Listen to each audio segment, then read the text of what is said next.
एक जना का बियाह भइल तो पंडित जी ले कहलन कि ये पंडित जी इनका के दाएं ओर बैठाएं कि बाएं ओर।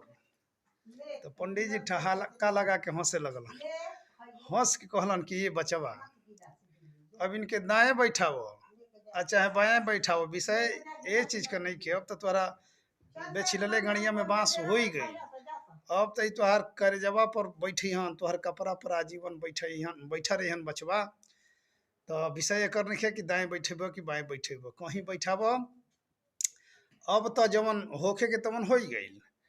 तो मनुष्य के जीवन में जिम्मेवारी तब बढ़ेला जब ओकरा जीवन में जवना चीज खातिर बेचैन बा उ मिल जाए। ओकरा के पत्नी कहल जाला, परिवार कहल जाला।